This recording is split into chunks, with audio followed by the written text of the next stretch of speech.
Okay, everyone, so welcome back. This is the second lecture on the course on the bioethics of end-of-life issues within the program of the Master of Science in Bioethics at St. Thomas University. So we begin always with a little prayer in the name of the Father, the Son, and the Holy Spirit. Blessed Trinity, we love you, we adore you, and we thank you for all your many blessings. We ask that you continue to be with us during this time, inspire us during these lectures to look at the bioethical issues that surround us and give us your guidance to make the proper decisions as we go ahead in life, and also to help others make those proper ethical decisions. Continue to pray for those who are in most need of your divine mercy at this time. In the name of Christ, our Lord. Amen. All right. Any questions or comments from previous lectures or anything? So this is already the second lecture on the end-of-life issues. We've made the transition from beginning of life to end-of-life issues. And just to reiterate, one of the challenges that we have with end of life, in contrast with the beginning of life, is that whereas in the beginning of life, we're essentially dealing with one cell, which is obviously microscopic. We're talking about a fertilized egg, which by definition is no longer an egg, but a zygote. It's a diploid cell, but it's a single cell. So that single one cell is either dead or alive, right? And then it's a matter of time and nourishment and so forth for that one cell eventually to develop into the multicellular organism that we are. Contrast to that, at the end of life, we have literally trillions and trillions of cells, and they don't all die at the same time, obviously, and therefore the death process may be a more prolonged process, may take at times days, weeks, months, maybe even years, okay? And so the end-of-life issues from that perspective are a little more challenging.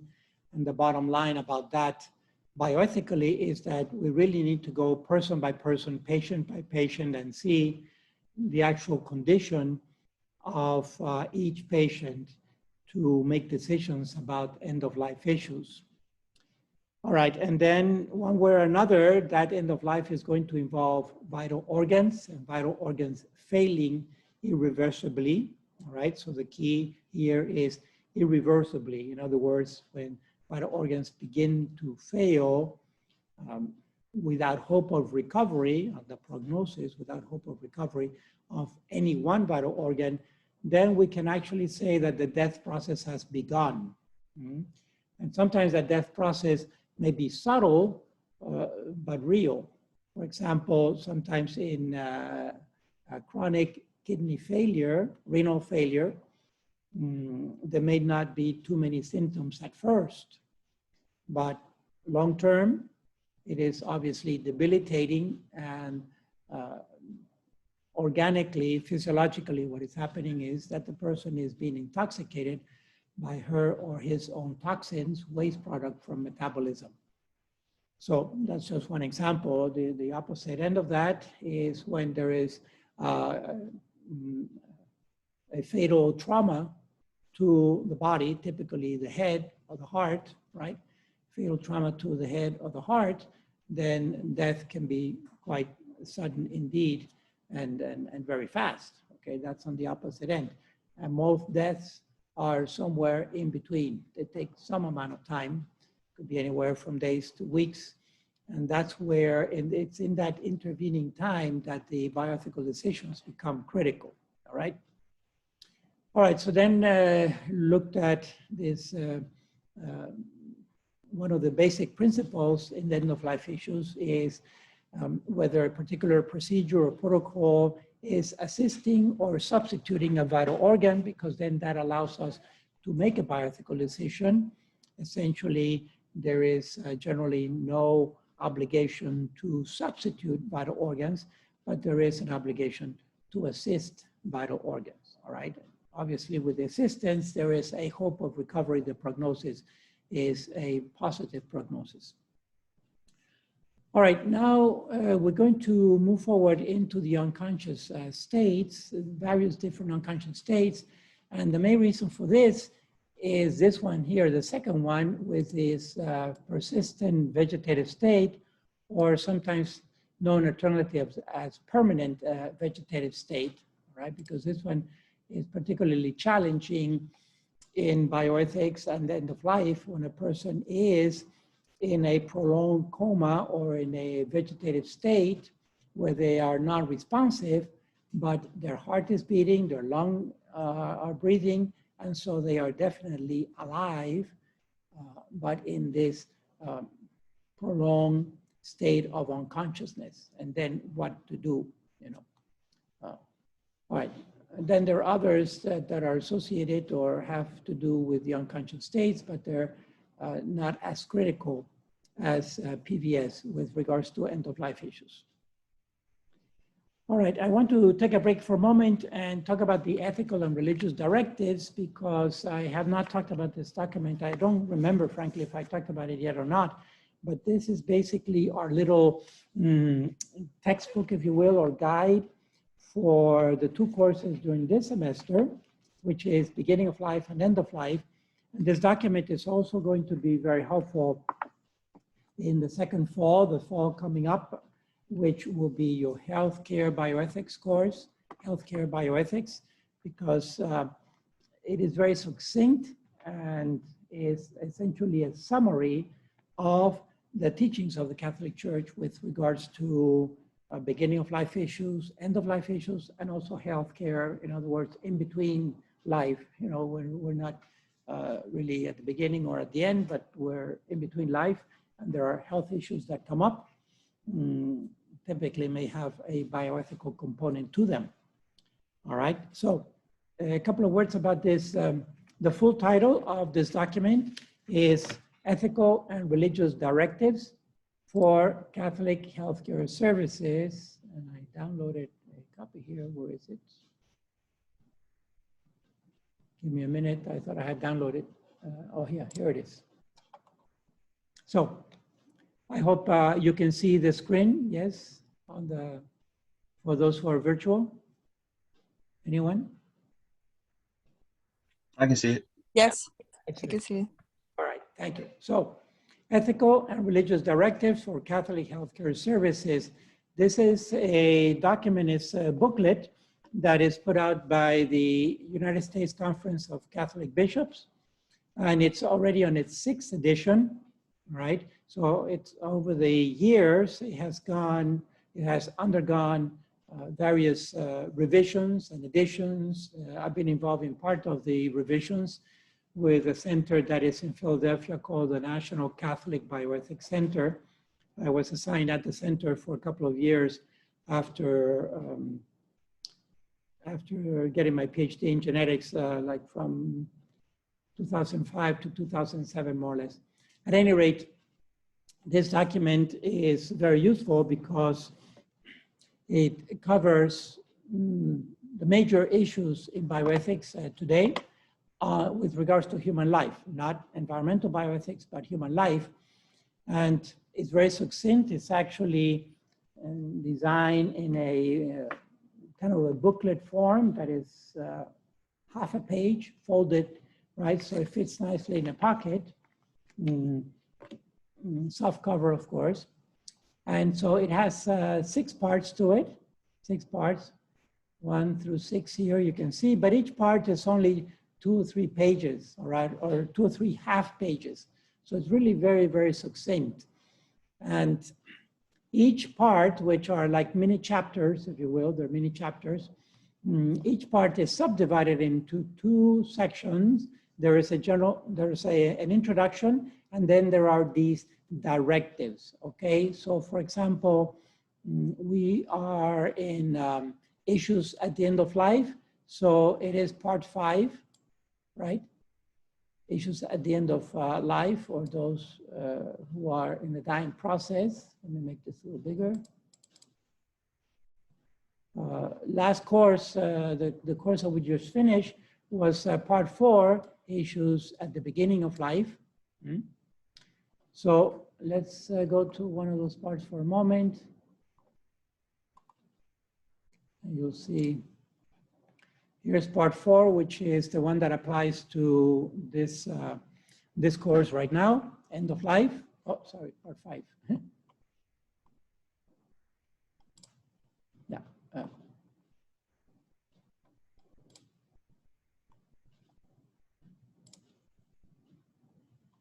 Here's 5.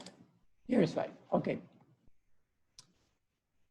Seriously ill and dying. So it has 2 sections. The first section is an introduction, which goes on for a page.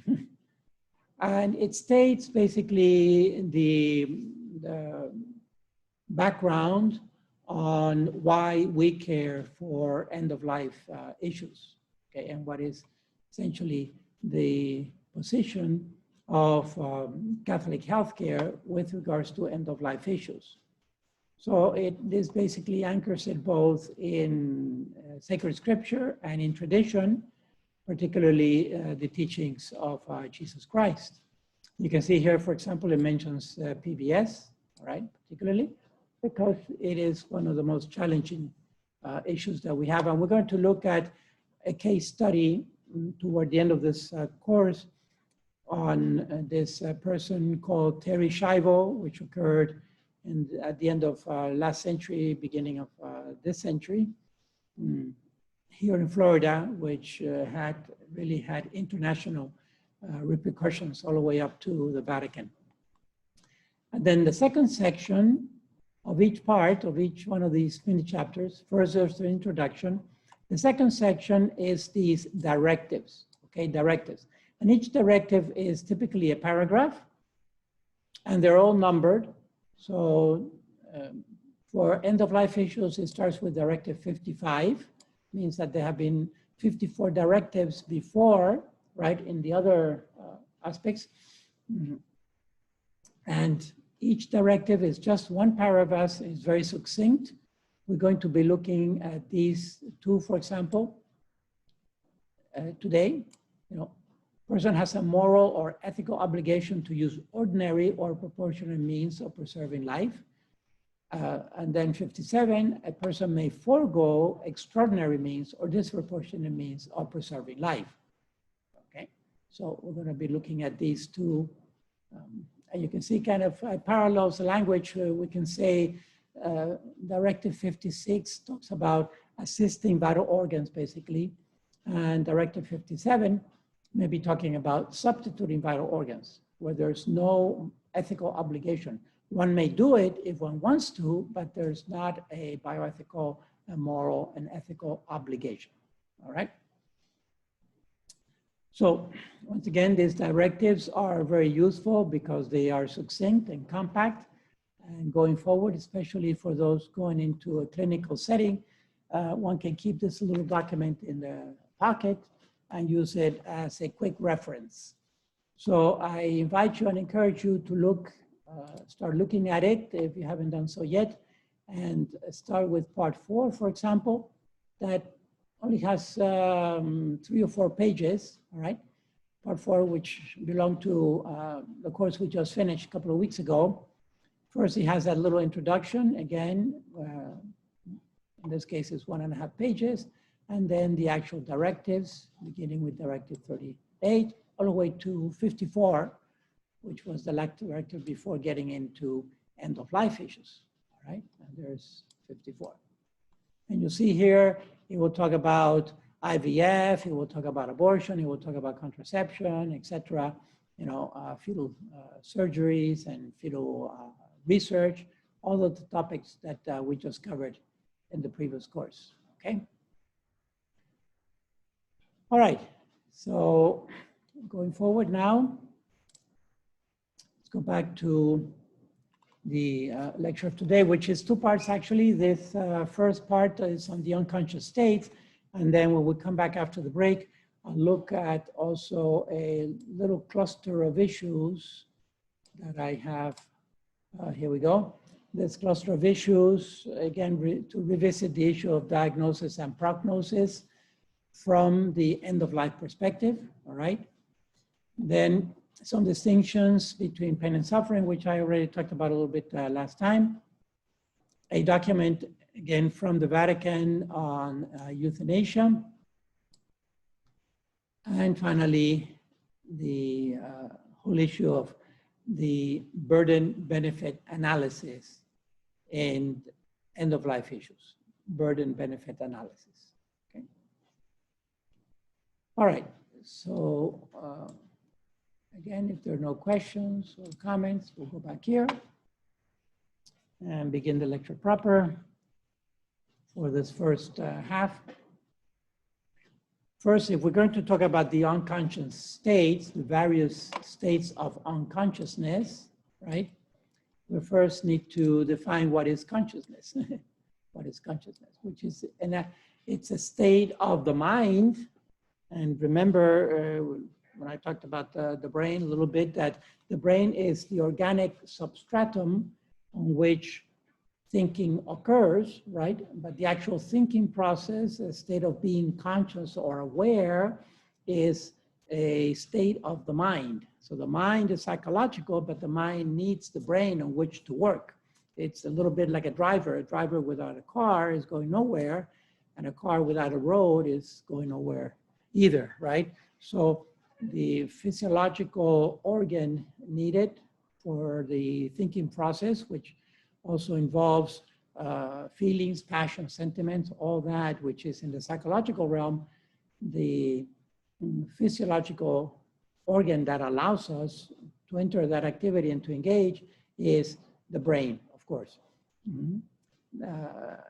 So this is the state of being conscious or unconscious, is an activity of the mind. The mind.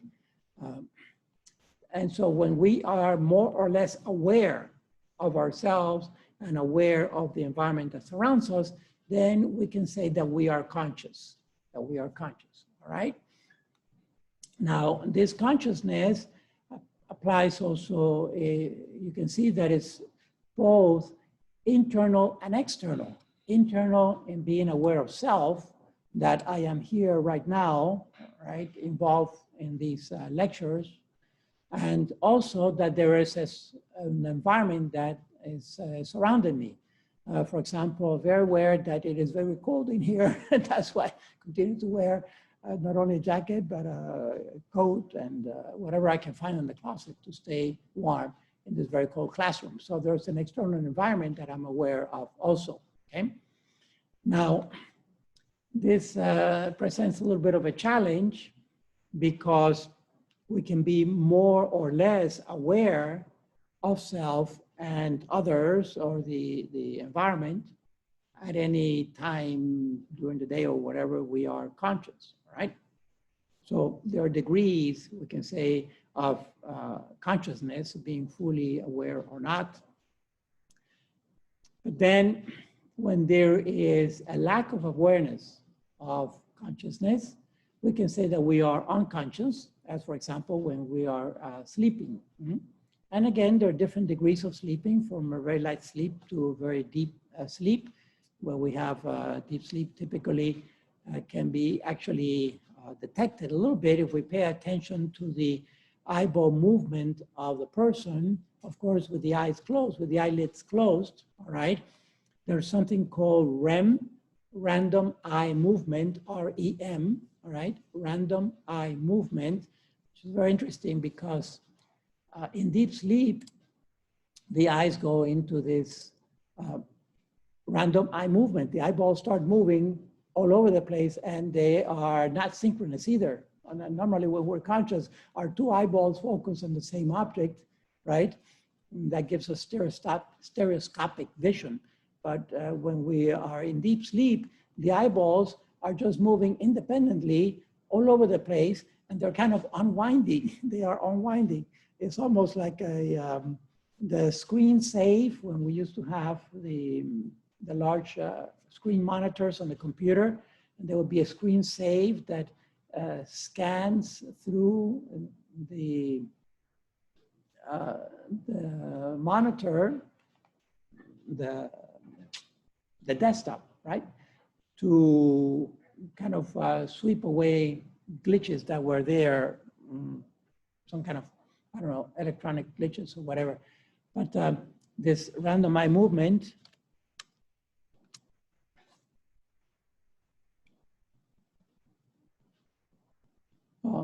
it's gonna give you an American rock. I have to spell it out. There it is.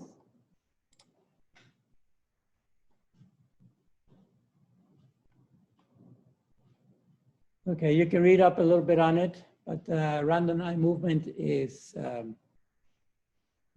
something that occurs in our deep sleep, and it is used for, it is important for the eyeballs to do that, to readjust and kind of unwind and settle back into getting ready for being in the conscious state when we use our eyes a lot when we are conscious. It's said that at least maybe 90 to 95% of the information that we have in our brains comes through our eyes, all right? So it's definitely the major sensory organ normally for people, and we're receiving constant information through our eyes, whether we are conscious or not. And then the second one is probably the ears, where we receive information to be processed by the brain. So anyway, in the unconscious state, generally we can say it's a lack of response to a painful stimulus. Now, if you look at this lack of response, we don't really know what's happening in the brain or the mind. We probably know more about what's happening on the brain of an unconscious person because we can do an electroencephalogram. I'll get to that one, especially when we cover epileptic seizures, okay? But we can actually measure the activity of the brain with electrodes, and that does what is known as an electroencephalogram. Again, I'll cover it in a few minutes. But so that can tell us about the activity of the brain, at least the cerebral cortex, which is the gray matter, the surface of the brain, where we have the higher functions of the brain, which is thinking and reasoning, all right, abstract thought, and even decision-making, ethical decision-making. But we would know less about the mind. In other words, the mental state of the unconscious person, we don't have an access because that is very personal, right? The consciousness or the conscience of the person, we really don't have access. There are really only two persons we can say that have access to our consciousness at any given time, which is ourselves and God, right?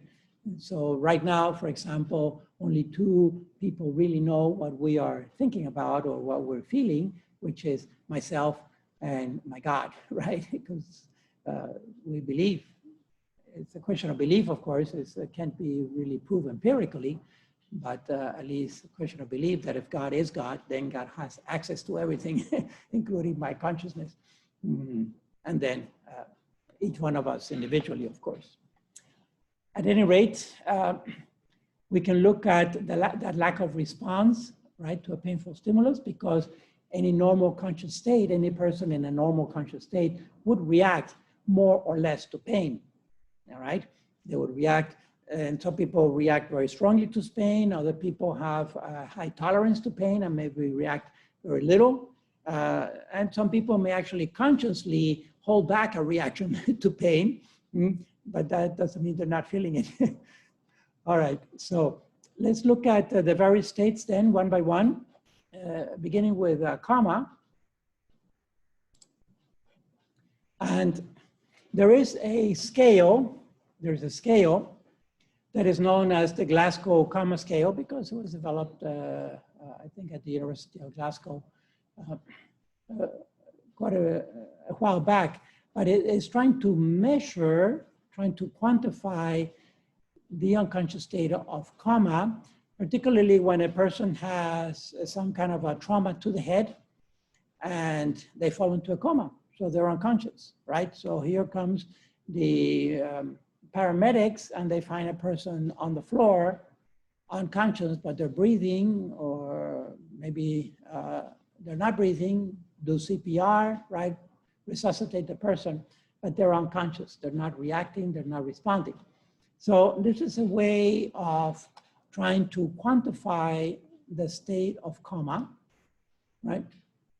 That involves three major responses: the eye response, the verbal response, and the motor response. Motor response has to do with muscles, with voluntary muscles, because we cannot voluntarily move the smooth muscles. Remember, there are three groups of muscles in the body, right? The skeletal muscles, the smooth muscles, and the cardiac muscle. We only have voluntary movement or control over the skeletal muscles, which are called skeletal precisely because they connect bone to bone, right? So muscles that are skeletal muscles connect bone to bone, and they are wired, those skeletal muscles are wired with nerves that go to the cerebral cortex where consciousness resides, okay? So basically with my thoughts, I can move skeletal muscles of my body so that, for example, I can make my arm flex by sending a signal to that skeletal muscle of the biceps to flex the arm, right? To bend the arm. Whereas the involuntary muscles, the smooth muscle that is called, is involuntary because they are wired by nerves, but those nerves go more to the brain stem and not the brain, over which we don't have voluntary control, you see, and those smooth muscles work then on their own. It's a good thing because that means that I don't have to tell my stomach to do its function. I don't have to tell my veins and arteries to do their function because they're wired automatically into this autonomic nervous system that does the regulation automatically, okay? And that's part of metabolism and proper nerve functioning and body functioning. Those are the smooth muscles. And then the third one is a cardiac muscle, which has a double control system. First of all, it has a self-beating cells. So that's these cardiac muscle cells have this unique characteristic that they have a rhythmic pattern to them. They beat on their own, right?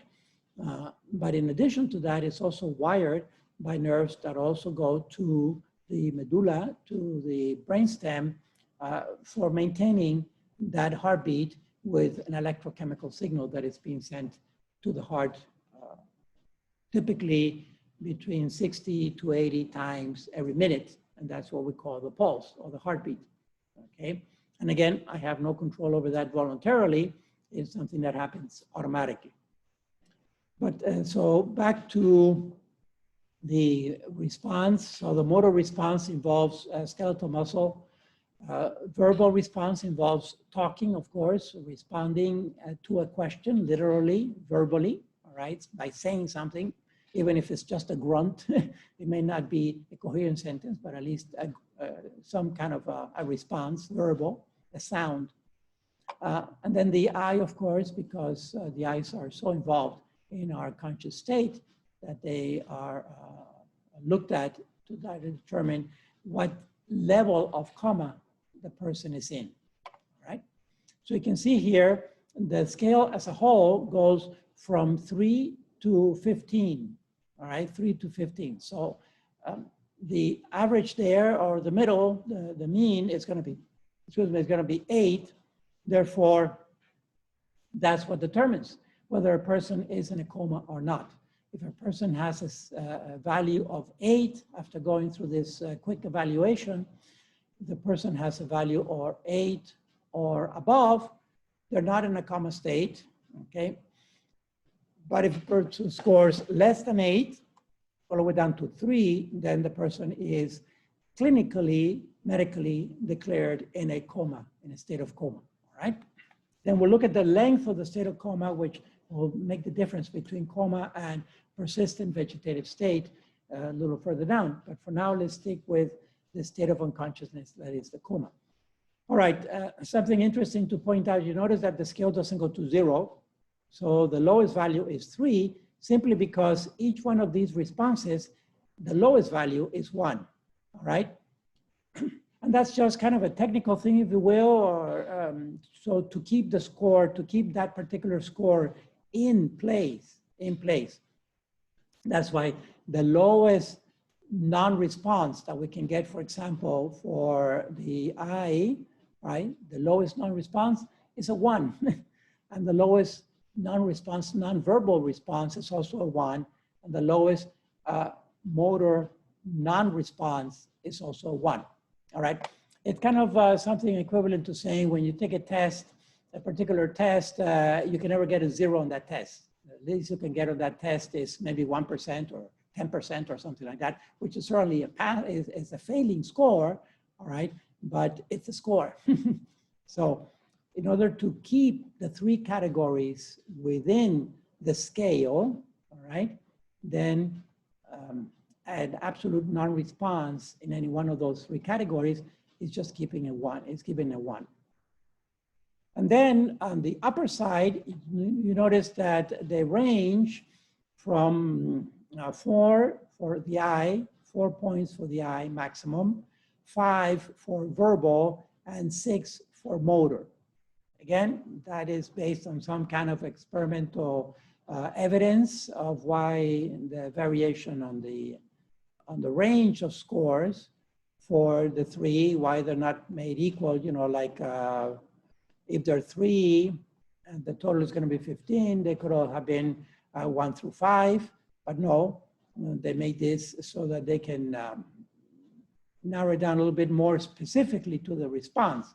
So if the eye is responding spontaneously, focusing, for example, just spontaneously on any kind of activity that's going on, then that gets a 4.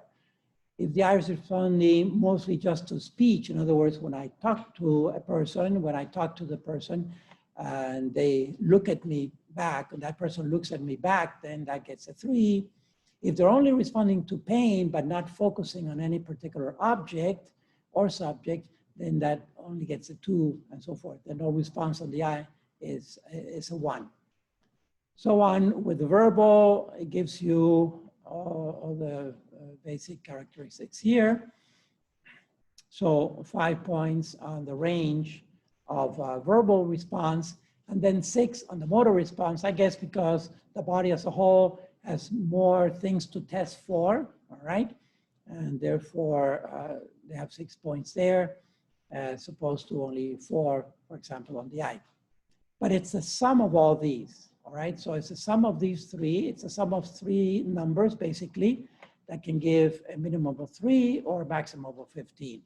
Again, the median there is 8. So above 8, the person is conscious, is not in coma clinically, but anything below 8, the person will be in a coma. You see then that there is a range of coma, right?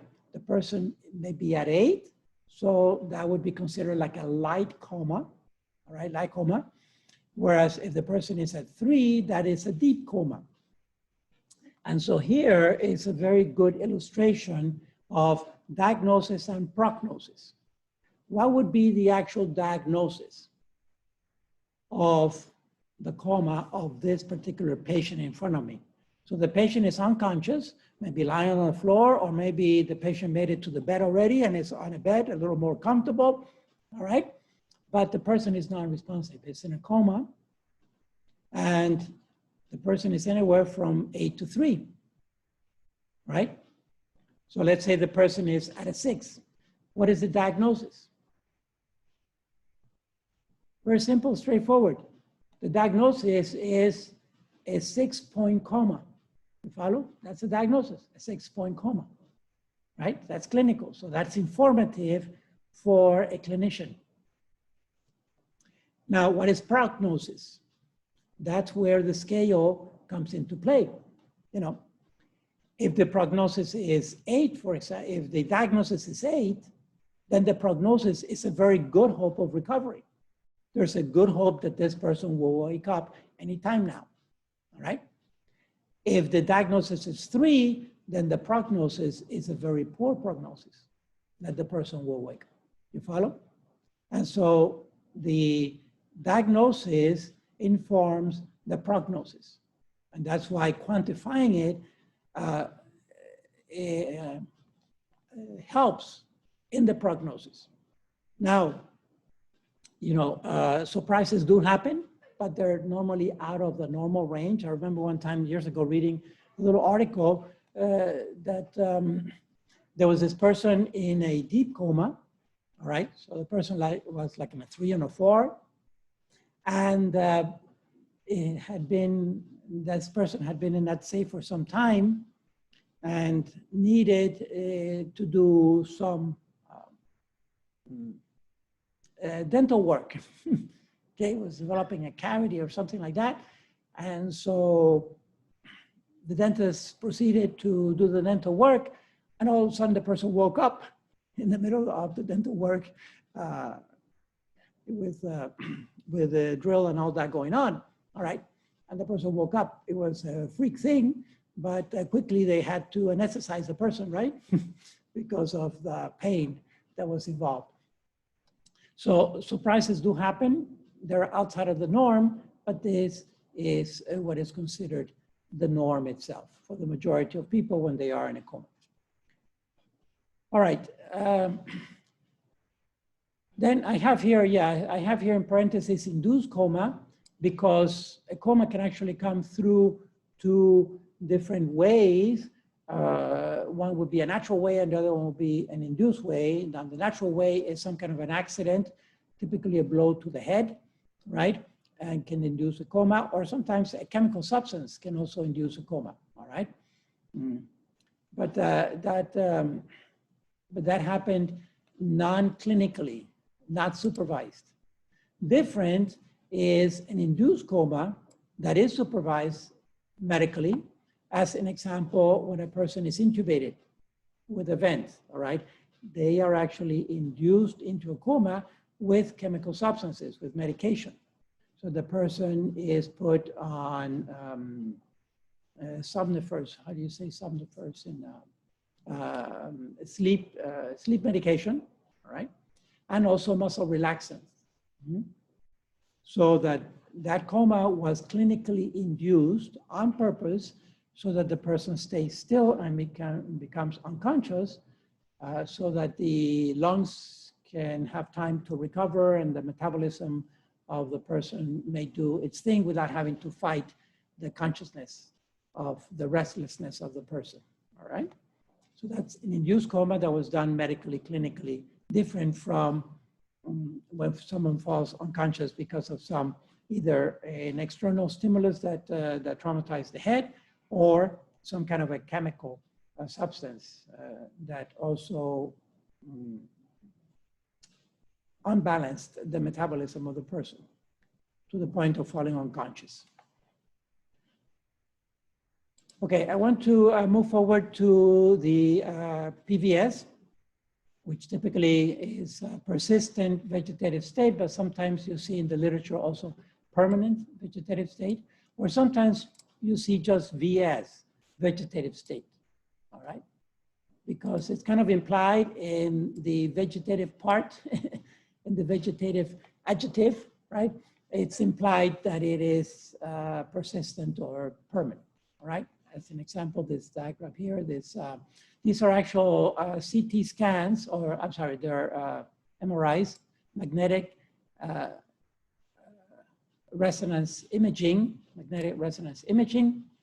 So these are, by the way, these are non-invasive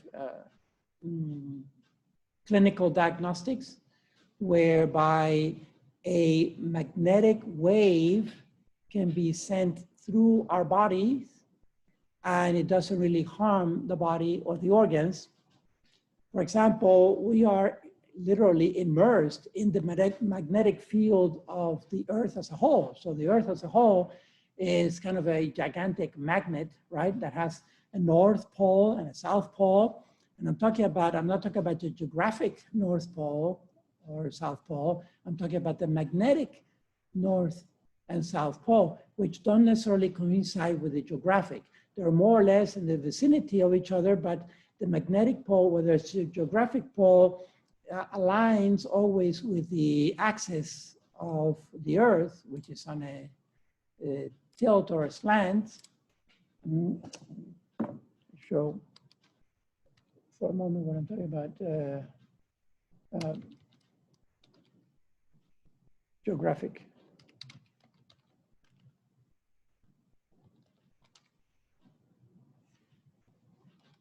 Well, maybe here it has both in the same diagram.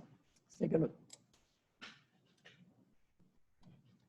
Right, so the geographic pole, for example, here on this globe, right?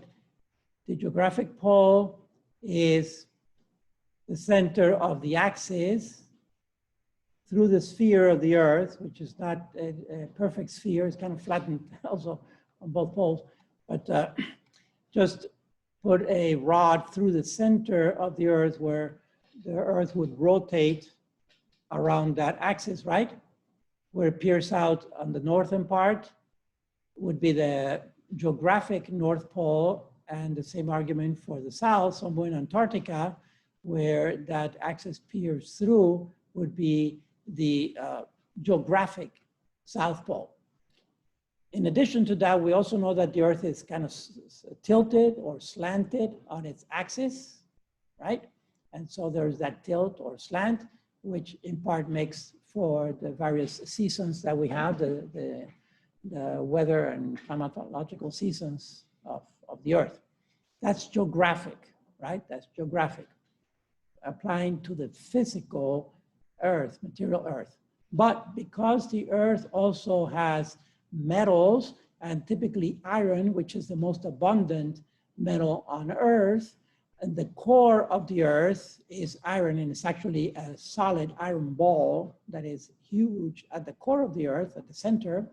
That also generates a magnetic field, which is illustrated here. And that magnetic field is this flow of magnetism, if you will, from north to south, generating this field all around the sphere. And that also has a north and a south, just like a little magnet that we used to play with when we were kids, right? The north and the south pole of the magnet, which involves a field, a magnetic field. And you notice that they don't, the two of them don't coincide necessarily. So the geographic North Pole, for example, looking at the Arctic Circle, looking at the North Pole, the geographic is going to be smack in the center of the degrees latitude, but the magnetic pole is displaced off center. And this magnetic pole moves around, wiggles around over time. Over years and decades and centuries, it actually gyrates around the northern part, somewhere around the geographic pole, but they don't both coincide, okay? Anyway, it's the magnetic pole that I'm talking about, or the magnetic field of the Earth, which is obviously the strongest magnet of the Earth that we have on Earth, which is the Earth as a whole. We are immersed in that magnetic field necessarily, right? Because we're on the surface of the Earth, and therefore these magnetic waves are going through us, but it doesn't affect us that we know of, okay?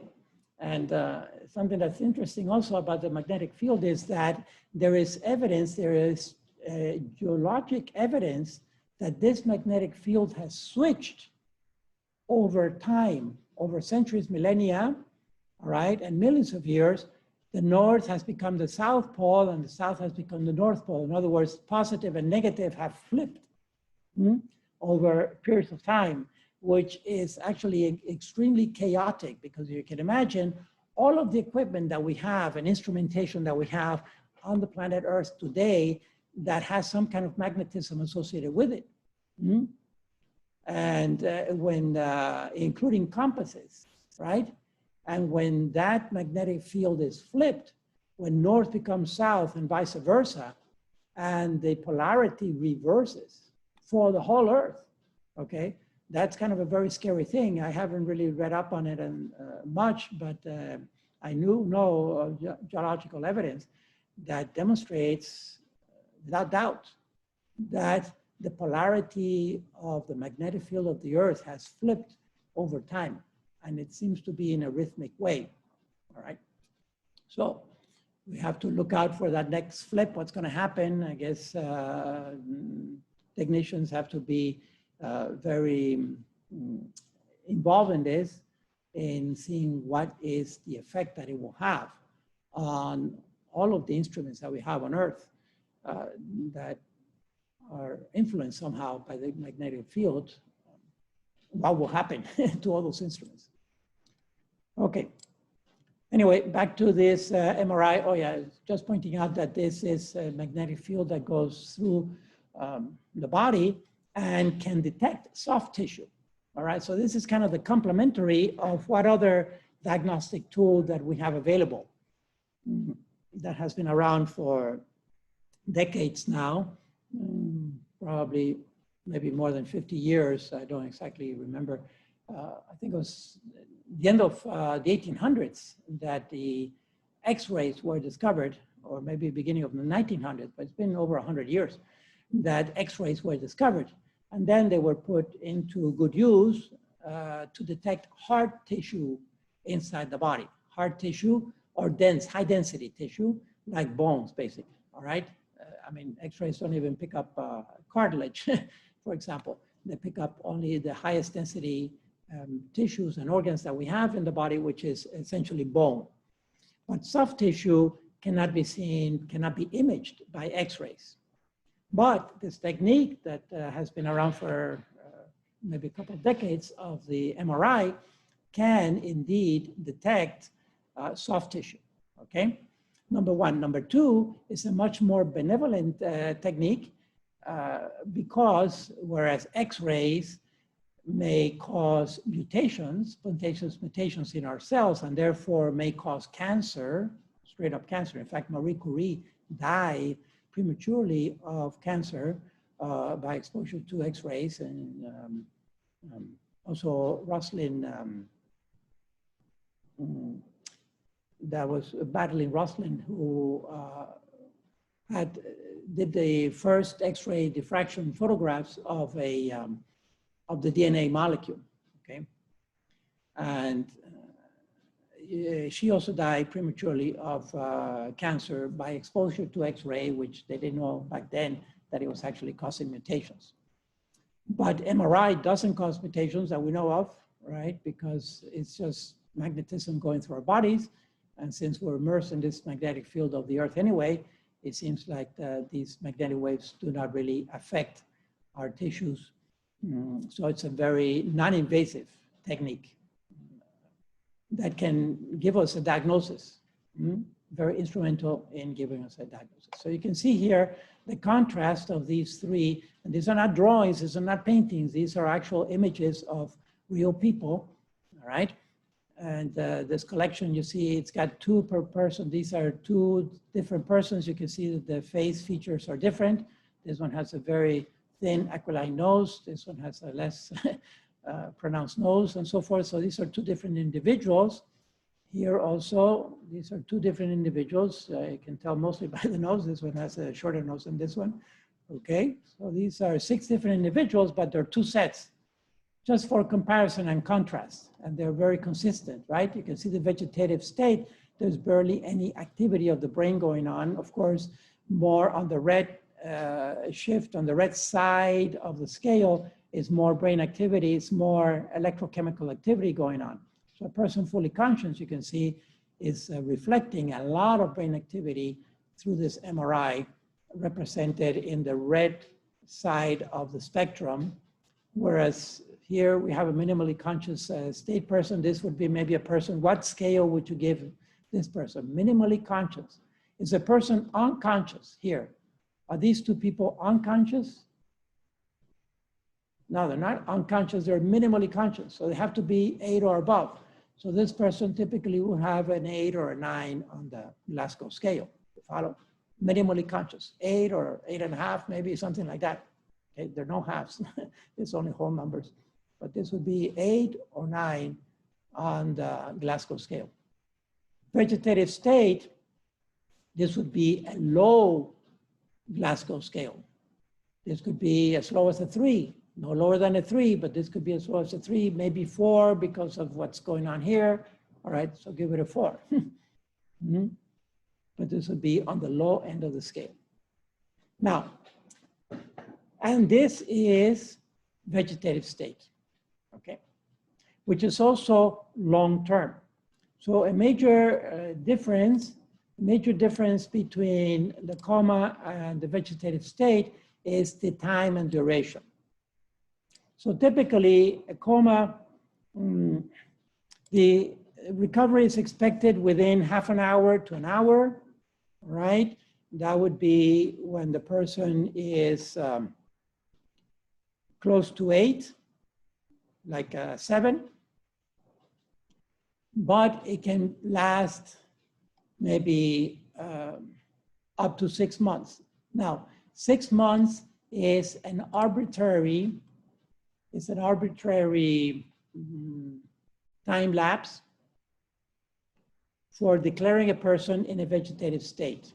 In other words, what I'm trying to say is that if a person is in a coma for more than 6 months, typically the medical profession will declare that person in a vegetative state.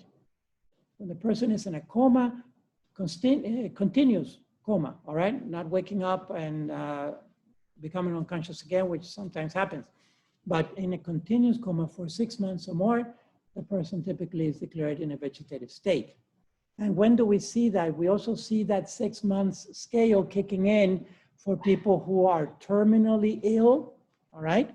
Terminally ill is if it's expected that they have less than 6 months to live, less than 6 months. So those 6 months are determining, but it's arbitrary. And it's just kind of a number out of convenience because it's half a year, all right? It's half of a year, and less than 6 months to live also has clinical, legal, social implications, and also fiscal implications, because when a person is declared clinically with less than 6 months to live, then they qualify for palliative care, and they qualify for some benefits, medical benefits or insurance benefits for those who have less than 6 months to live or are terminally ill. But they're not expected to live beyond 6 months. Now, what happens with those patients? You get the full range, again, depending on the diagnosis and the prognosis. So this is typical for cancer patients, for example, right? Or someone with chronic failure of a vital organ. It could be chronic renal failure. It could be chronic liver failure, right? Or it can be congestive heart disease, etc., involving some major organ. And what happens then, if the person is declared with less than 6 months to live or terminally ill, then insurance can kick in for palliative care, and hospice, for example, is another one, which we'll talk about those issues a little further down. So the PVS is kind of on the other side of the 6 months. If a person has been in coma and in persistent coma for more than 6 months, typically that person may be declared in a vegetative state.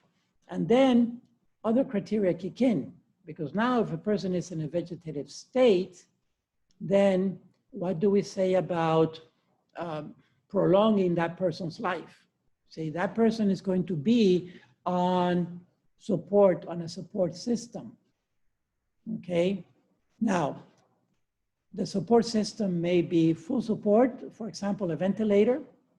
That is the machine, the vent is breathing for the person, so the lungs are no longer functioning, right? But the heart is beating on its own, so the person really is not dead. In a vegetative state, the person is not dead. Notice that this is a scan only of the brain, right?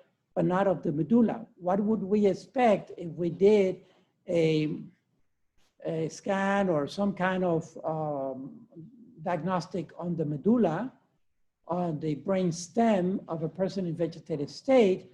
We would expect that brain stem to be functioning, right? At least maintaining the heartbeat. So a person may be in a vegetative state under various conditions. They, on the one extreme, could be what they call full support, which would be intubated with a vent long-term, yes, through a trach, right, through a tracheotomy, because it's way beyond the 2 to 3 weeks. And also a peg to the stomach.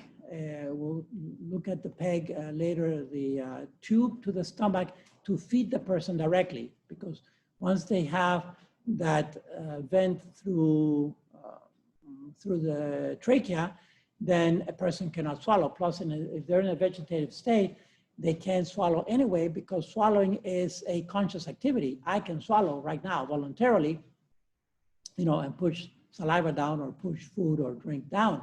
But in an unconscious state, we don't have control over swallowing, all right? We still do swallow somewhat when we're asleep, but we're not conscious.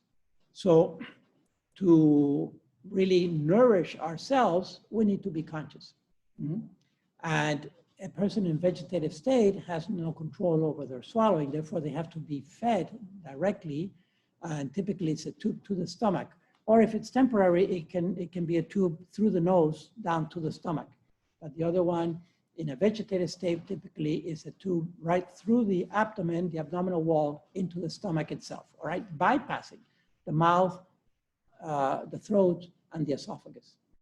And a person can be fed that way and be kept essentially indefinitely, all right? And they will age in bed with a vent and a peg, all right? A vent to the lungs, a peg to the stomach, the heart beating on its own. That person is not dead, but it's in a vegetative state. Now, what to do, okay? And the critical question here, the bioethical question is, may that person be disconnected, okay? Disconnected. Sometimes in normal language, they call it pulling the plug, pulling the plug. And no one wants to pull the plug on a loved one, right? On the grandparent or whoever is in the coma state. Typically it's an elderly person, but it could be a younger person that had some kind of a traumatic accident. No one wants to pull the plug, right? And that's where the distinction between killing or allowing to die is going to be critical. Critical, the distinction between killing or allowing to die. Because if the vital organs are being maintained artificially, specifically the breathing through the vent or the digestion through the peg, you know, that's maintaining vital organs artificially. And there is no obligation morally. That's why I covered that will be substituting vital organs and not just assisting them, okay? So as hard as a decision as that may be, ethically, one may be a patient who is in a vegetative state may be disconnected ethically, morally, all right? And then allow that person to die in peace. Okay. Typically, they're given painkillers also just in case they may be feeling some pain, but it's a very difficult and tough decision because the person is just lying there as if they were asleep. The heart is beating on its own, right? We're not killing the person. We're not giving the person a poison, but we are allowing the person to die. So very difficult decision. Many people do not understand that distinction, and they themselves get all traumatized having to decide on behalf of the unconscious relative or friend or loved one who is in a vegetative state, all right? So anyway, I'm still trying to cover more the biological side of things and the clinical side of things, but to note that in a vegetative state, the person is minimally, is unconscious, but they're still alive. They're still alive. Okay, let me move forward to another type of state of unconsciousness, which is a TBI, traumatic brain injury. Traumatic brain injury, the acronym TBI, all right? Now, it's a complex injury because it could be either, like I mentioned, typically a blow to the head. Any type of blow to the head will cause some kind of concussion inside, okay? Some kind of spill of capillaries. But typically, the brain can handle that. And that little spill of blood is dissolved and absorbed, reabsorbed by the local tissue, and the capillaries are reconnected and so forth. So minor blows to the head will recover even though they do cause some kind of local trauma. We recover from that normally, naturally, and that's a good thing. Okay.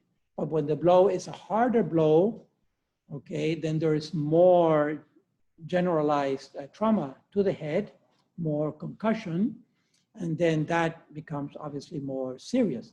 And because the brain itself is complex, and particularly I'm talking about the gray matter, the surface of the brain, okay?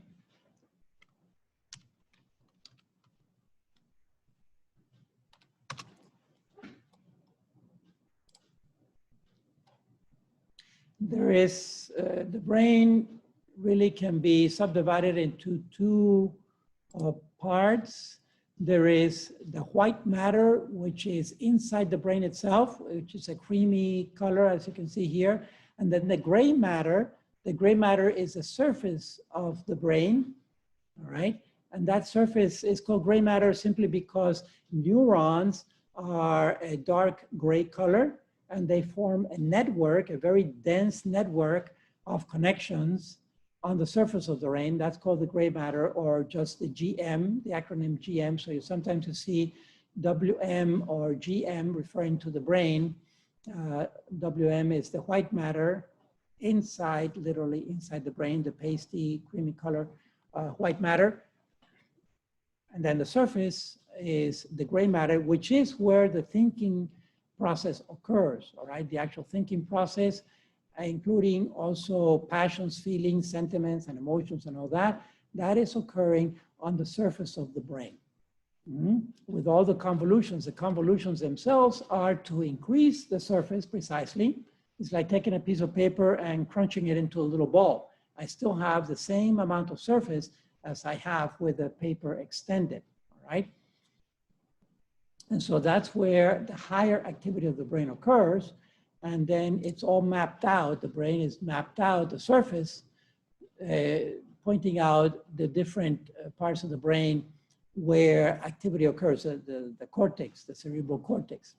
To note is the frontal lobe, this one that is painted here in red, which is literally the front, the forehead, right? F-O-R-E, the forehead of our skull here. That is the frontal lobe, which is where the higher activity of the brain occurs, precisely. Thinking, abstract thought, for example, when we do mathematics, when we do logic, when we do ethical decisions, this is what's engaged of the brain, all right? And then the other lobes or parts of the brain involve interpreting various other stimuli from, there's a sensory part that detects touch, another one that interprets seeing precisely, or hearing, or taste, and so forth, in the other lobes or parts of the brain. Anyway, back to, you can see where the injury was, what part of the brain was the injury, what part of the skull. Then you can have a broad spectrum of symptoms. The person may become unconscious, the person may stop speaking, the person may not see, may blank out for a while, or not hear, etc. Right? Depending on what lobe of the brain is mostly affected by the trauma. It can also lead to a range of disabilities, depending again where the concussion was and what area of the gray matter was damaged and how permanently it was or not, okay? There's a site that is a very good site. The Mayo Clinic is a website that is available online for free, and it has all kinds of write-ups on just about any kind of medical issue you can think of. If you have a rash that came up on part of your skin, you put it into this site of Mayo Clinic, and it will give you some medical information there, including a possible diagnosis and what to do about it, if it's something minor, something major. So this is a very helpful site to keep in mind, all right? If you're seeing blurry or whatever, any kind of health concern that you have, you can punch it in here, and it will give you not only a good write-up from the Smile Clinic, I think they're up in Cleveland, but also they will give references where you can do further reading, all right? They have one on traumatic brain injury precisely that I looked up a little bit for the lecture. And it points out, among other things, that to distinguish between a mild or a severe TBI, the convention is about 30 minutes, okay? So if the brain injury, if the person doesn't fully recover within 30 minutes, within half an hour, again, just like the half a year, well, here we have half an hour, it's convention, then the brain injury is considered to be severe with much more drastic consequences and possibly long-term disabilities coming from that. So that's the convention is about half an hour, and therefore the expectation is that the person will recover soon, relatively soon. And typically when a person comes into emergency with these kind of symptoms, they will be observed, precisely, they will be observed for half an hour to see if the person is coming out of the trauma or not.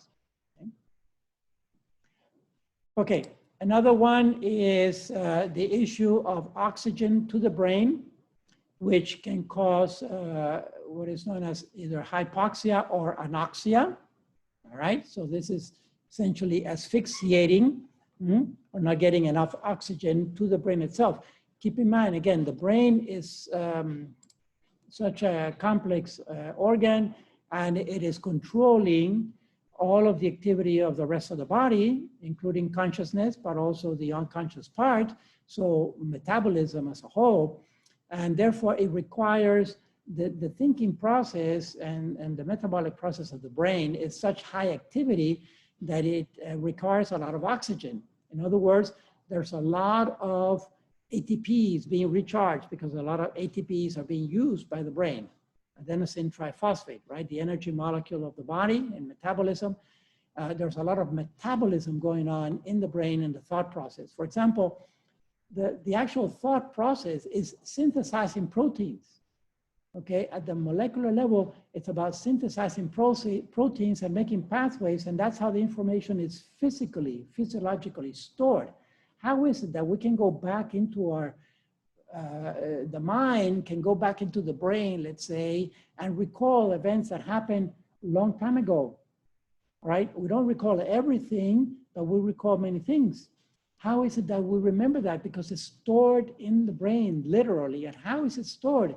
There are proteins that store that information. It's fascinating, but those proteins has to be synthesized, right? And they're being synthesized as we are thinking. So imagine the lightning speed of that metabolism that is going on. And then that has to do with memory, what is known as short-term memory and long-term memory. Short-term memory is considered to be about 20 minutes on average, that we remember things for the first 20 minutes, but if we don't reinforce that knowledge, then we lose it. It doesn't go into long-term memory, all right? And one of the best ways to push short-term memory stuff into long-term memory so that we can recall it hours or days or years later, like for example, in a test after having the lecture several weeks prior, all right? Long-term memory, one of the best ways to push short-term memory into long-term memory is by recalling it, by calling it back to consciousness again, you know? And that's like a little mnemonic exercise. Mnemonic is to remember something, right? For example, in the clergy, we do that. We're told in the seminary to try to remember the names of people, especially like parishioners, okay?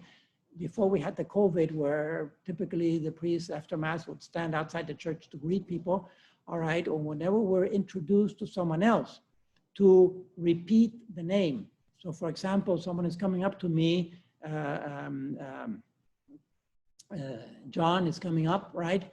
And he'll say, hello, Father, I am John. And I would say, hello, John, how are you? Saying that John back, all right, is recalling, is an immediate recall of the name itself. And that is pushing that name John little by little from short-term memory into long-term memory.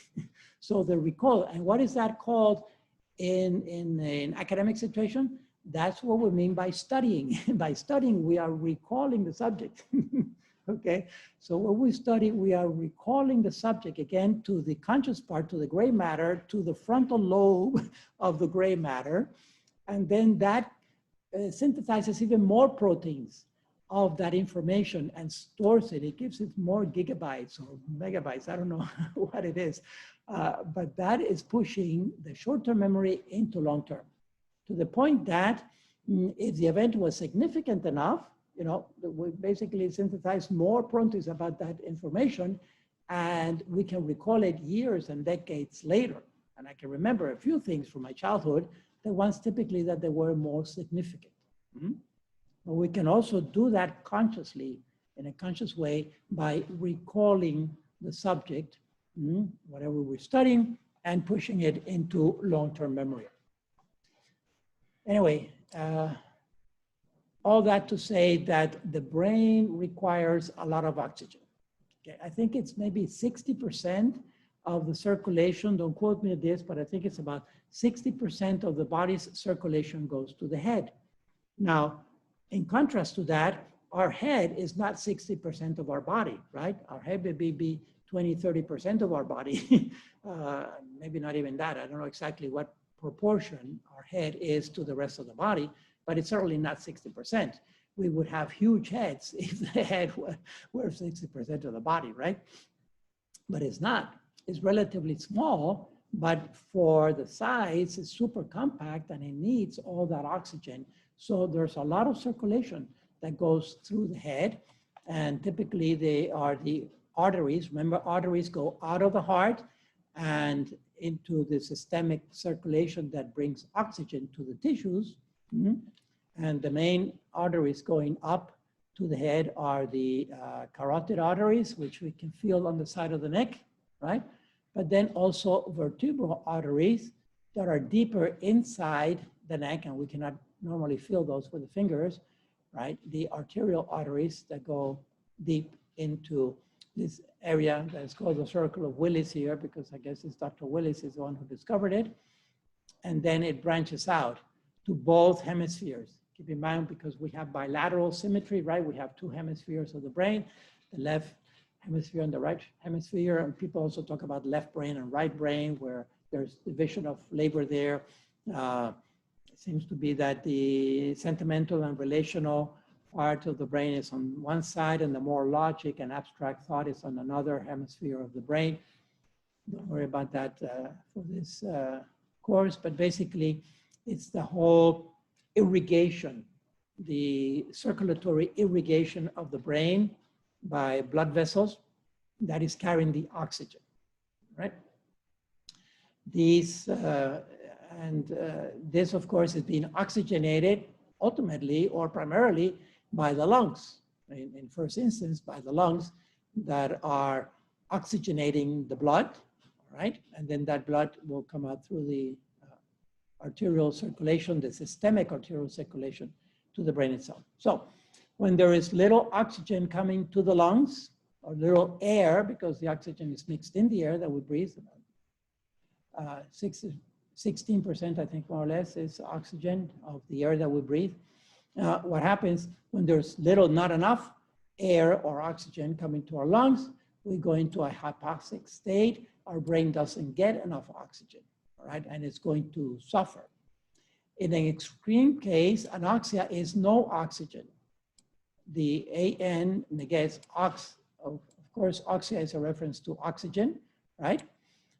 So this AN negates the oxygen, and therefore no oxygen to the brain, or hypo, meaning less than the normal, less than necessary. Then that can also put the person in an unconscious state, and in extreme cases actually kill the person, all right? And that is asphyxiating. For example, dramatically and tragically, people who are drowning, they are asphyxiating internally because they're not getting enough oxygen to the brain, right? And then what happens, of course, when the brain shuts down, including the brain stem, then all other vital organs are going to be shutting down sooner or later. So anoxia or hypoxia can lead to unconsciousness, a very dangerous state. And this can happen within a minute, within a couple of minutes. And that's why drowning victims have to be attended immediately because of typically the lack of oxygen to the brain itself. It's the first organ that's going to be affected by lack of oxygen. All right, moving forward then, another one is this epileptic seizures, which has to do with the electrical activity of the brain. Again, here is, in this case, it's an EEG, but it's overlapped really to an MRI here. So we saw earlier the MRI, right? So consider this fully conscious person. Now look at this. This is a super duper conscious person. It's an overreactive brain. This brain is gone into high gear at all ports. These are all electrodes. These would be different parts of the brain, okay? Each one of these graph or plots is actually would be an electrode that is hooked up to a different part of the brain, all around the skull. The electrodes themselves don't cause any damage. They're just measuring electric activity inside the brain because it's an electrochemical activity. Brain electrodes.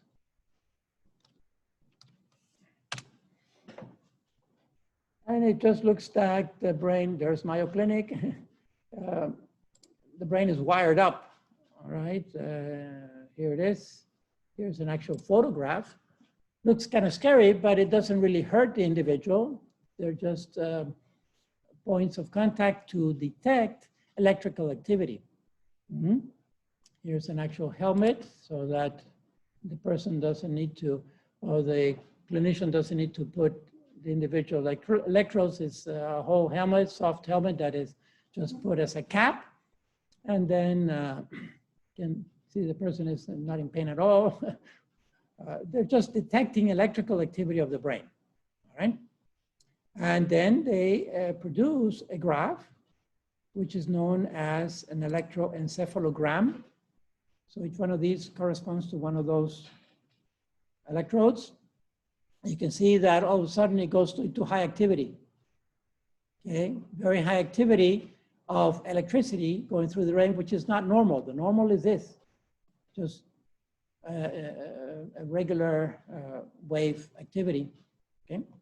So at least these four characteristics of an epileptic seizure, it is definitely abnormal, it is off range, it is excessive, generalized, in other words, all of the electrodes, the entire brain, and it's also synchronous, that they fire up at the same time.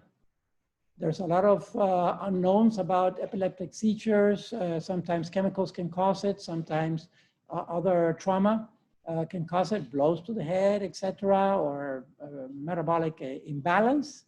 But still a lot of stuff is unknown about the seizures. They're also called fits or episodes. And they can render the person unconscious, at least temporarily, and once the seizure ends, the person will wake up and go back to normal.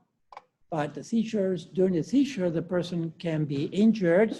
First of all, when they fall, they can injure themselves, get another blow to the head or another part of the body. And then during the seizure itself, sometimes the tongue goes in and they can swallow their tongue, they say. They can be traumatized by breathing, their eyes blank out, etc. So it's a dangerous state, an epileptic seizure, right? And then the person needs to be observed and monitored so that they don't further injure themselves during the seizure itself. And there is also medication that seeks to control these seizures. Sometimes children develop seizures when they're young or even early teens, and then it goes away in adult life. The brain finally settles down and the seizures don't come back, all right? So It could be a temporary condition for some people in the early years of their life. In extreme situations, people who have undergone epileptic seizures, after the episode itself, sometimes it happens that the person goes unconscious and is totally unresponsive. And in the past, sometimes these people were thought to have been dead. And they were thought to have been so dead that they were buried. However, there is some evidence that after being buried, they actually woke up and they were buried.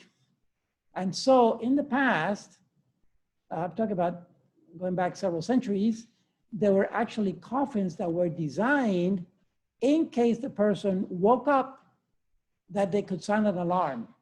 And so hopefully someone would hear the alarm or see the alarm and dig them out quickly. Okay, and here are actual drawings of coffins that were done with whistles or bells or flags. And one could only hope that there was someone that was observing the flag to see if it wiggled or not, if it moved. Okay, but this flag is literally supported here by a handle, or this one by a rope. If the person woke up, pull on that rope as hard as you can so that the bell rings. And this is an actual photograph of a cemetery, an old cemetery, where there is this historical tomb that is there with the bell and the rope going down. It seems like this one never really used it. So the person, fortunately, was truly really dead and didn't wake up. Okay, but in the past, people who have undergone epileptic seizure, it has been so drastic and traumatized that they are totally unresponsive, no way to wake them up. So, you know, hours have gone by, maybe a day or two, they're dead. We have to bury this person. And then what happens is that they discover that the person was not dead. How did they discover that the person was not dead? Well, obviously by a process that is called exhumation. And this has a little bit to do with the Catholic Church in that exhumation is pulling out a grave, basically, okay? Digging out a coffin. And what would justify exhumation? Right, coffins may be dug out. Sometimes they're dug out for archaeological reasons or anthropological reasons when they're very ancient coffins, like the coffins of the pharaohs and things like that. But other times they're dug out also for forensic issues, if there was some doubt about some crime or something like that. But also sometimes they're dug out that for the ritual of, well, it could be when a person is reburied, when, well, the cadaver at this point is reburied.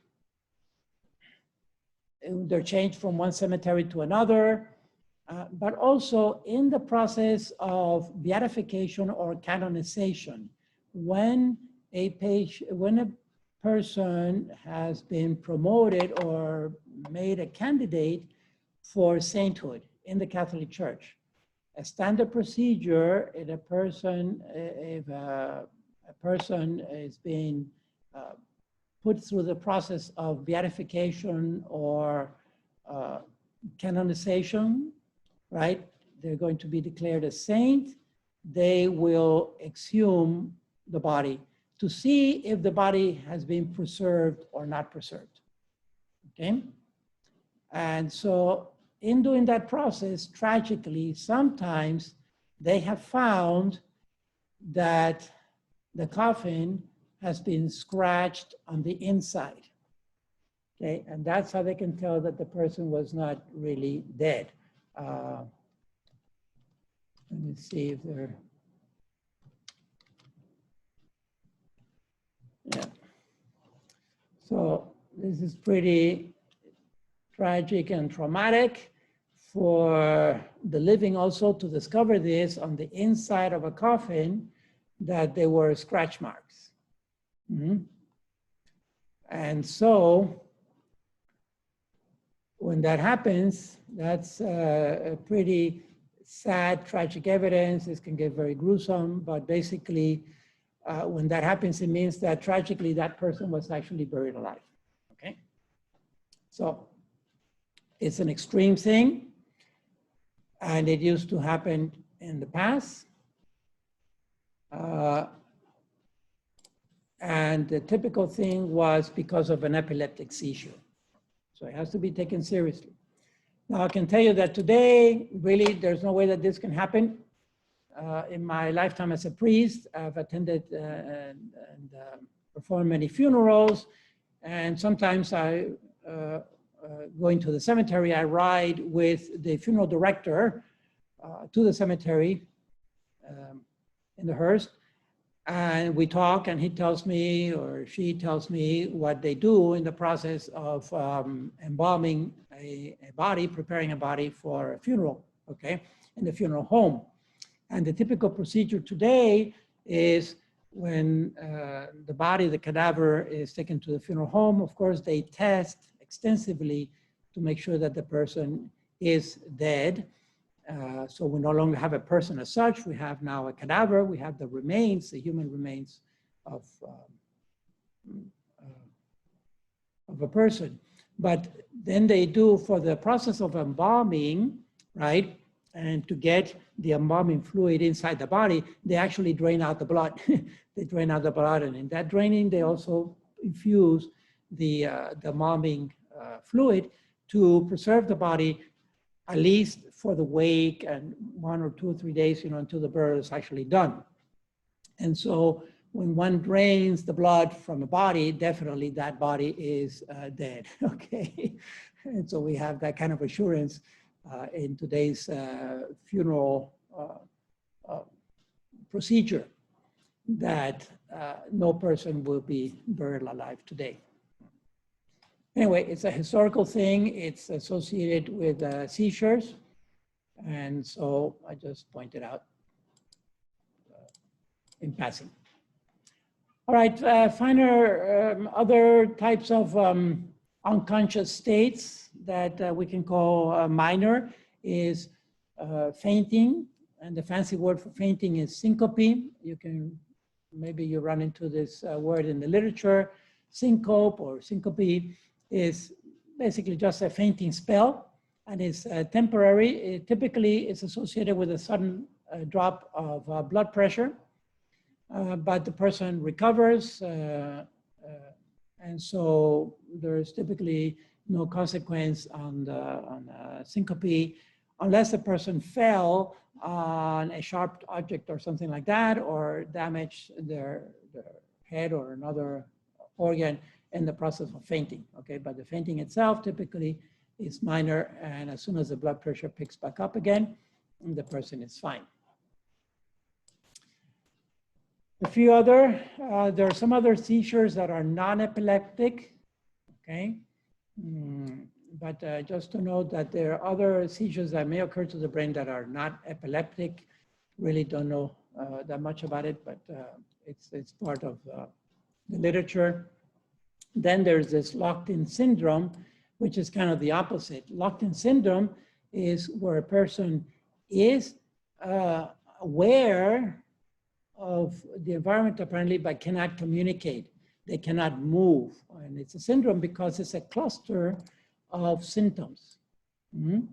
And the person cannot really move or communicate, and they're locked in. And sometimes all they can do is move their eyes up or down or left or sideways, up and down or sideways. That's the only thing they can do, or blink. And the rest of the body is locked in, is immovable, right? So it has to do somehow with the skeletal muscles and the motor nervous system that the body's not reacting. So that's another type of, could be considered unconsciousness, even though here the person actually is fully conscious, but they just can't react. So they can be interpreted as an unconscious, but the person is not really unconscious. Okay, so here's a few more things about the unconscious state of the locked-in syndrome. They are really aware, they cannot move or communicate verbally. They have the movement of the eyes. And typically it is the brain stem that is involved, or the lower brain. And there's no damage to the cortex because the person really is aware. Okay? The person is aware. And how do we know that? Well, because of a communication that is established through the eyes. So if the person can be asked simple yes and no questions, and the person can respond by either blinking or moving the eye up or down or sideways, right? And then a more elaborate communication pattern can be established by blinking more than once. The person can give in several options on the question. If they blink once, twice, or 3 times, depending on the choices and so forth, a communication can be established. And that's how they know that the person actually is thinking and is conscious, but can't really move any other part of the body. Locked-in syndrome. All right, to summarize then, we have these different MRIs here. And by the way, there are 3 basic techniques that are non-invasive or minimally invasive, basically non-invasive, to detect soft tissue in the body, including the brain, all right? And that's the magnetic resonance imaging, positron emission tomography, which is known as a PET scan, right? Or a CT scan, which is a computed tomography. They each have various characteristics, but essentially with all these 3, soft tissue of the body can be detected, particularly the brain and the brain activity, and they are non-invasive, meaning that they don't really hurt the patient in undergoing any one of these 3 diagnostics, okay? CT, for example, is also used in other parts of the body. For example, the kidneys can be imaged to see if they're functioning well or not by giving an iodine solution through the veins, and then that iodine will go through the kidneys and begin to be filtered by the kidneys, and that can be detected with a CT, for example, to see if the kidneys are functioning well or not. PET scan sometimes is used to detect cancer, etc. So we see the various states here. Here is locked-in syndrome. We can see there is activity of the brain. Minimally conscious state, we covered before. There's some activity, but not that much. Vegetative state, less activity. Again, the yellow-red shift of the scale, which is more electrical activity, diminishes as we move to the left here. Coma, less activity still, and brain death is just random activity, not organized random activity here and there as that tissue is dying off, okay? And typically not on the frontal lobe, which is the higher function of the brain. Whereas here we see in fully conscious person or minimally conscious person that the frontal lobe typically is engaged to some degree, right? Okay, so this one is the end here of the various states of unconsciousness, making emphasis especially on the vegetative state, which is going to be the challenge, one of the main challenges in end-of-life issues with regards to whether should we disconnect this patient, allow them to die in peace or not, or keep them up. maintain with a support system, right? A lot will depend on the diagnosis, but especially on the prognosis, the hope of recovery of this patient, of each individual patient that we're looking at. It's after 11 now. Let's take a little break and then come back to this cluster of vicious seizure to round it up. All right. So any questions or comments? Okay, then let me pause and we'll come back 11:30, okay? All right, see you then. Okay, folks, welcome back.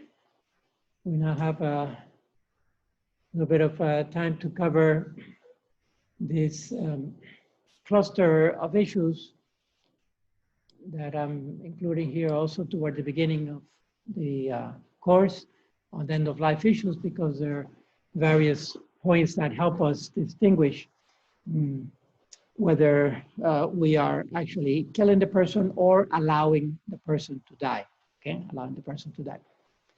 So the first thing to review, again, is the diagnosis and the prognosis. There is no prognosis without a diagnosis, and that's why it's important to determine what is the condition of the person, of the patient. What does the person have that is going on, that is wrong, in order to see what is the hope of recovery, okay? So I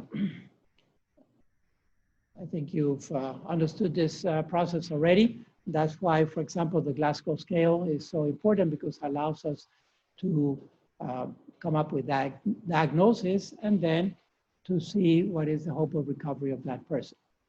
Also, remembering that earlier, I spoke about the distinction between pain and suffering. They're not necessarily the same thing, even though in the medical situation, in the clinical setting, these two terms are used interchangeably, but they're not really exactly the same. Whereas pain may be more at the physiological level, suffering is more at the psychological level.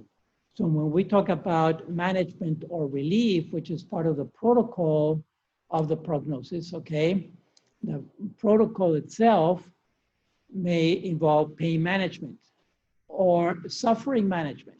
It makes a difference, because if we're involved in pain management, and many times the protocol is a pain management thing, you know, that the patient is in pain literally, then that's going to require analgesics and painkillers and so forth. But if the patient is suffering instead of or in addition to the pain, then this is more at the psychological level, which means that the medication is different. There may or may not be a medication to alleviate that suffering, but certainly counseling, professional counseling, psychologists, psychiatrists, psychotherapists, etc. That whole field is also very valid and sometimes necessary, and sometimes they go together, so that there will be one doctor that is taking care of the physical pain and another doctor that is taking care of the psychological suffering, all right? But these are all management protocols to try to bring relief to the patient, especially in end-of-life issues where the mind is perhaps no longer thinking as clearly and so forth. Also, I wanted to mention in passing that there is this one document that came out by the Vatican in 1980s. Already it's been over 40 years, but it's one of these signature documents that talks about euthanasia, because that's when the issue started rising. We'll look at a little bit of the history of euthanasia a little further down in the course, in a few lectures, and how that developed from the concept of a good death, right, which is the pure interpretation of the word. Eo is good or true. Thanatos, thanatos in Greek is a reference to death. So a good death or a happy death or a peaceful death is the original intention of the word, back millennia to classical Greece, all right? to the current understanding of euthanasia, which is essentially killing someone, putting someone out of their misery, right? As is said in common language. So when these issues started arising in at the social level in the 1980s, then actually they started in 1970s. So in 1980, the Vatican published this decree on euthanasia, which again, you can look at it online.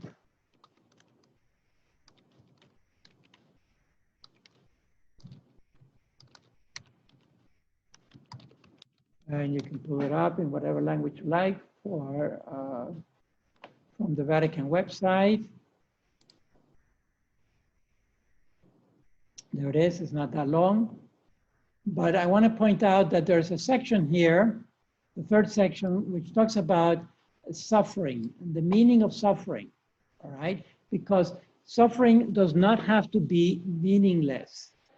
Rather, suffering can have a lot of meaning and a lot of value, actually, especially when suffering comes. What I'm trying to say is that not that we look for suffering necessarily, we're not masochists, but invariably in life, some suffering will come, all right? For example, what is the law of nature? The law of nature is that we bury our parents. Logically, our parents are older than we are. And so on average, parents will die before their children will die or grandchildren. And so that is going to involve some degree of suffering and hardship because they're going to be gone forever on this life. And typically the standard is that we bury our parents. Tragic is when a parent has to bury a child, okay? But it does happen also. And that may involve even more suffering because it reverses the natural flow of life. At any rate, there is suffering involved in our lives sooner or later of some kind. And how do we deal with that? How do we deal with that at the psychological and at the spiritual level? That is also a bioethical decision. See, that's also a bioethical issue. How we deal with suffering, because essentially we have, in the big picture, globally, we have kind of two alternatives. We may become frustrated from the suffering and seek to reject it and refuse it and shun it all we want. But when it does come invariably, what do we do with it? It can frustrate us, and that will only exacerbate the problem and aggravate it even more.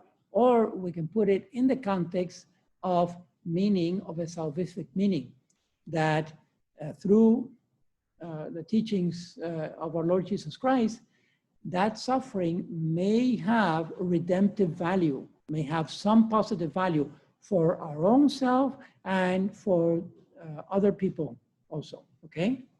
I mean, you can think of, for example, when we hear of a person who has a cancer and they are cancer survivors, you know, they go through the therapy, they go through the chemotherapy, radiotherapy, whatever, they lose their hair, they have vomiting spells, all the discomfort that they go through, but they survive, right?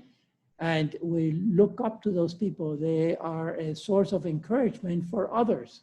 And even just the support systems, the support teams that exist in society. Sometimes parents have a child with Down syndrome, and there are support teams in society that encourage each other to strive and to thrive in the midst of a hardship situation. Okay. So definitely through Christian teaching, and it's actually, we can say it's part of the Judeo-Christian tradition because it has its roots also in the Old Testament, all right, in the Hebrew scriptures. The Judeo-Christian tradition gives a lot of meaning to suffering and value. That again, not that we seek it necessarily, but when invariably suffering comes, we can make some sense out of it and some meaning and essentially offer it up for redemption, the redemption of our own souls and the redemption of other people. Suffice it to say that during the pandemic now that we are in this already beginning the second year of the pandemic and to see the waves now, they're talking about the fourth wave, all right? It seems like we've had 3 already. I can only think of about two waves, but people talking about the 4th wave coming through. Somehow there was a 3rd wave there. Well, I guess maybe if you consider that peak that we had in the summer, I guess that would be, then that would account for 3 waves so far. But there is plenty of hardship going on right now at the global level with this pandemic. How to put it into context, how to persevere with courage and strength and prudence so that we don't get into more hardship, right? Well, there's a level of suffering going on, having to wear the mask and do everything else that the healthcare professionals are telling us. Mm-hmm. But there can be meaning to that. All right, moving forward, there is also this burden-benefit analysis, right? Again, trying to look at a situation of a patient that is perhaps toward the end of their life. They have a chronic condition and major organs or vital organs are beginning to fail. Then how do we do this burden-benefit analysis? That is when 2 more terms come into play, what we call ordinary or extraordinary means of life support. So I want to talk briefly about ordinary means and extraordinary means of life support. Because this is, so life support is a medical, clinical terminology. The person is on life support, like a vent, like a peg, these kind of things. So when do these means become extraordinary or disproportionate? And that allows us to decide whether the person may be disconnected or not ethically. So in bioethical terms, we talk about ordinary or proportionate means, ordinary or proportionate means, in contrast with extraordinary or disproportionate means, all right? And that is bioethical, theological, philosophical language, if you will. And it's the language of the ERDs also. They talk about ordinary or extraordinary means of life support.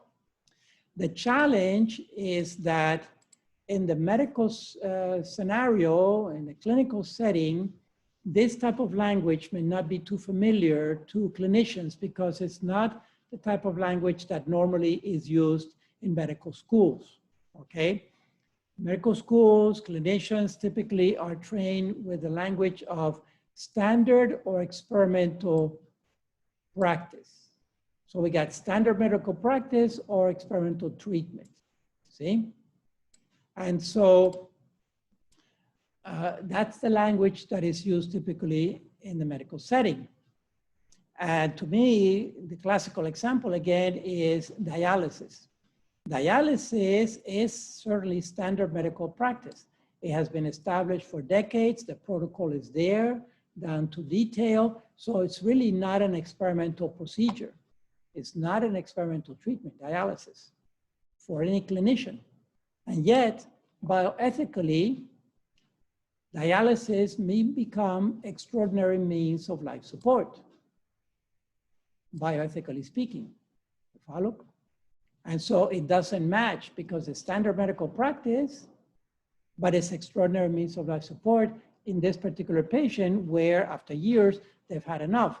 They don't really qualify for a transplant and so forth, and they just had enough. It's very debilitating, and those kidneys are non-functioning chronically. They're not going to recover. So the person in good conscience may refuse at some point dialysis, which may come as somewhat of a shock to the doctor because that is a standard procedure for maintaining the person alive. You follow? So that's something to be aware of, that not always does our bioethical language match up with the medical language. That's also a reason why I introduced this whole concept of assisting or substituting vital organs, because I think that that's the kind of language that a doctor could understand. If you ask a doctor about this particular protocol or machinery, well, doctor, is this assisting or substituting the heart or the lung or the kidney of my loved one? All right. And the doctor then will say, no, well, it's substituting the kidneys, whatever. Another way of asking that also is, has the death process begun? You know, is this, has the death process begun? Has this vital organ begun to die irreversibly? Has the organ began to die irreversibly? Sometimes it's subtle, and sometimes it's much more evident. But it's the subtle one that is challenging because the patient looks kind of normal, more or less normal, with minor symptoms. So just to review, again, the obligation to assist, but there's no obligation to substitute vital organs. We talked about that in length. Now, when to withhold or withdraw life-saving treatment. Withhold means not hooking up the person to begin with. Withdraw is once the person is hooked up to the treatment, right? When to disconnect, when to stop that life-saving support, the life support. So either not to connect to begin with or to disconnect once the person has been connected after some time. That time can be a few days or it can be a few years. In summary, we have 4 directives that help us navigate through this. And this is from the ERD, the document that I talked about, Ethical and Religious Directives for Catholic Healthcare Services. It's Directives 32 and 33, and then 56 and 57. These 2 last ones, 56 and 57, are in the end of life part, part 5. But these are in a previous on the doctor-patient relationship. And so doctor-patient relationship, I think, is part 3 of the document. And that's why the number is a smaller number. So let's start here, look at this 32. While every person is obliged to use ordinary means to preserve his or her health, no person should be obliged to submit to a healthcare procedure that the person has judged with a free and informed conscience, not to provide a reasonable hope of benefit without imposing excessive risk or burdens on the patient or excessive expense to family or community. So you notice here is the risk-benefit analysis. The burden is excessive. The burden is excessive compared to the benefit. All right? There's no obligation to submit to that kind of treatment if the burden outweighs the benefit. And it is in the estimation of the patient. So the person has judged. You notice that this is very subjective because what may be ordinary for one person may be extraordinary for another person. Okay, so it's really very subjective. That's why it's important that the person has an informed conscience and is not acting out of ignorance or fear or anything else. That the person has a mature, informed conscience and is making that rational decision. Right? Sometimes at the end of life, decisions are not very rational because there are a lot of emotions involved in it too. And this is a challenge. And then the counterpart to this is going to be Directive 33. The well-being of the whole person must be taken into account in deciding about any therapeutic intervention or use of technology. Therapeutic procedures that are likely to cause harm or undesirable side effects can be justified only by a proportionate benefit to the patient. This one is what we call the holistic view of the human person. The holistic view is to look at the person as a whole. Now, this sometimes is challenging to clinicians because the clinician will focus on a particular organ or system. And that's why we have specialties. That's why we have neurologists and cardiologists and nephrologists, okay? And immunologists and so forth. They are specialties and they're very good professional in that specialty. But sometimes they're not looking at the patient as a whole, all right? And they're just focusing on that particular issue, but the patient is not just a liver or a kidney or a heart or a brain. The patient is the whole person. And so we have to look at the whole well-being of the patient if that applies or not. And sometimes the patient may refuse a particular procedure, and the clinician, the specialist is asking, well, why are you refusing this? Because this would be good to heal your kidney or liver or whatever. And the patient is saying, yes, doctor, but in the whole situation of my life at this point, to undergo that kind of treatment, to extend my life, maybe just a few weeks or a few months, I consider it an excessive burden. Sometimes this happens, like for example, with cancer treatments that are so aggressive that yes, they may prolong the life of the patient for a few months, but it's not really that beneficial. It's not really going to cure them from the cancer. It's just giving them a little extra respite of time. But the patient may decide it's not worth it. I may refuse in conscience this treatment because of the person as a whole. I just consider it that at this point is futile. It's not really going to heal me. And I'm a person of faith, I'm a person of belief. Essentially, I'm ready to go. And so the patient can make that decision in conscience, considering their whole situation. Okay. Something similar, this one speaks about ordinary and extraordinary, and this one is found more directly in the end of life section, like I mentioned, is part 5. So Directive Number 56. Person has a moral obligation to use ordinary or proportionate means of preserving his or her life. Proportionate means are those that in the judgment of the patient, offer a reasonable hope of benefit and do not entail an excessive burden or impose excessive expense on the family of the community. So you notice it's very subjective. It's in the judgment of the patient. So that's why it involves a mature conscience. Hopefully the patient is not acting out of fear or ignorance or any other negative motivation, but rather with a mature, responsible conscience, because their judgment has to be respected, right? And of course, the converse of this is the extraordinary, which is the next one, number 57. A person may forego extraordinary or disproportionate means of preserving life.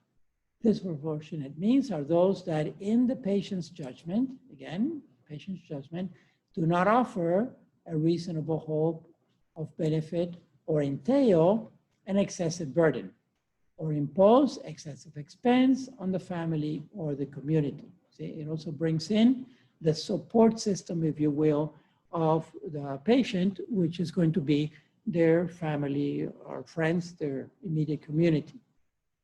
Okay.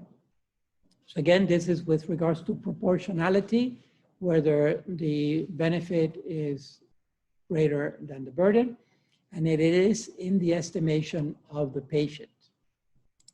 So requiring a mature, responsible conscience.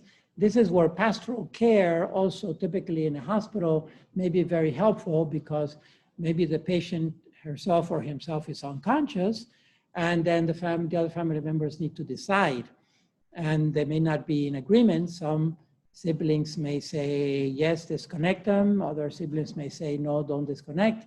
And so how to bring all of the people into a common agreement. Many times the pastoral care team helps in facilitating that dialogue, or facilitating the dialogue between the family and the doctors. Okay, so basically that's what I have then for today. We started by looking at the various unconscious states, and I want to emphasize here that really at the end of the day, the one that is going to be most significant for us in the bioethical perspective is PVS, which we'll devote a whole lecture to later on, looking at the case of Terry Schiavo and how to decide there whether or not to disconnect the patient, especially if the heart is still beating on its own, but the patient is may or may not be intubated, etc. And then the second part here, mostly perhaps the new language for now is this language of ordinary or extraordinary means of life support, right? Which is biomedical, it's a bioethical language for common folk to be aware of this language so that we may facilitate. It may not be, excuse me, it may not apply to us personally directly, but some relative, some friend, a family member, an elderly family member may be going through the end of their lives. And how can we help in that process? Talking about extraordinary, ordinary or extraordinary means of life support with the other members of the family, okay? So part of the scope of this program is to train you people really so that you can be bioethicists in your own standing with your loved ones if the case arises where you need to give some guidance there. Okay, that's it. Any questions or comments? All right, if there's nothing then, I'm going to close it here. Review the ERDs again, please. I apologize for not bringing it up earlier, but take a look at those 4 pages more or less that involves the beginning of life issues, just for a review. It's part 4 of the ERDs. And then now start reading part 5, little by little, we'll go through it. And again, it's only about 4 pages, so it's a very summarized and succinct read. Okay, if there's nothing else, then I'm gonna close the recording so that we can download it and post it. See you next Saturday. All the best now. Okay, thank you. Bye.